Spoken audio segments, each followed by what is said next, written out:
All right, in this video, we're going to go over how to do some more trig functions. These are different from the previous ones because now we are changing the period. You should know that the period, which we use the letter t. The reason we use the letter t is because it's often a measurement of time, how long it takes to go through a rotation. The period of a function is of a trig function, a sine or a cosine, is 2 pi over omega, where we're talking about sine of omega x or cosine of omega x. The omega just looks like a little w. It's a Greek letter. So first thing you got to do is, well, let's do the midline and the amplitude first. The midline for this first one, well, it's not shifted up or down at all. A midline would come from something like this. That would be that 3. So the midline in this one's kind of convenient. It's 0. The amplitude comes from this right here. It's 3. That's how high up and down it goes. So we put the 3 there. And then t is 2 pi. Actually, I'll do this in a different way. Here, take note that the omega value is equal to 4. So in order to calculate the period, I do t, which is 2 pi over the omega, 4. And then I simplify this. This simplifies down to pi over 2. So what's the period? It's pi over 2. Now what I'm going to do is sketch my graph in. And sort of said this in one of the earlier videos, but what I like to do is sketch the function in and then mark the scale appropriately afterwards because it's a little bit easier to do that. So this is a sine graph. You should know that the base function goes like this. Normally this would be 2 pi, but now in this case it's not 2 pi, it's pi over 2. Because that's how long it takes to go from this point to that point. Sometimes you hear peak to peak or trough to trough. If I were to continue to draw this, the peak to the peak would be this, or the trough to the trough would be this. That is the period. It's how long it takes to go through one rotation. So amplitude is 3. So what I'm going to do is start at 0, and then I'm going to go up to a height of 3, put a dot. I'm going to go back down to 0, and then I'm going to go down to -3. That is respectively these points right here.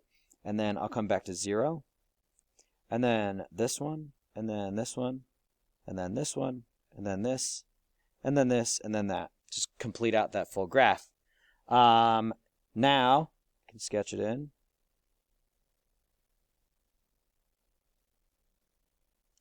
Like that. And then that right there is where it comes back to its original starting height of 0. So that would be the full period. So what I'm going to do is mark that with this right here. Pi over 2. And then the 3 is already marked. So maybe to make it super clear, I'll say t equals pi over 2. And you could mark more points if you want, but as long as we get 1 and we have a linear scale, this is good enough. So let's go over and do the cosine one over here. Maybe you could try that yourself. But I will start by identifying things here. Midline is 0 because there's no number being added out here. Amplitude, it's 2.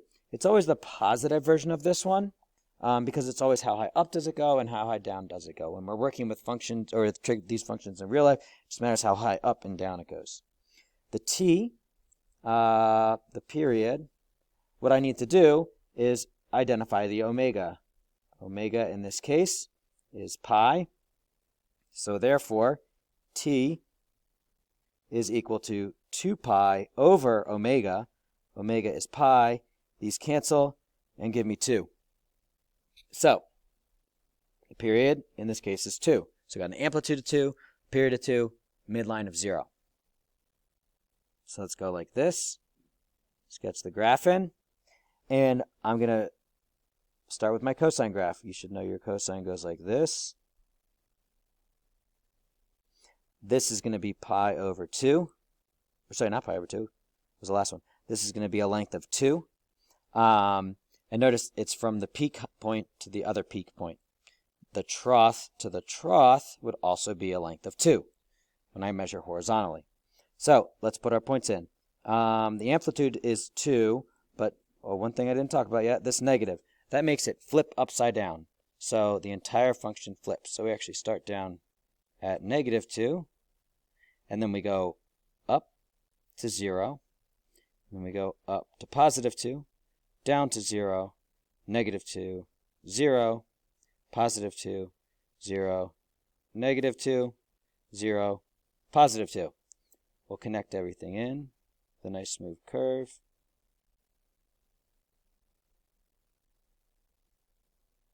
Like so. And then notice this is that trough to trough.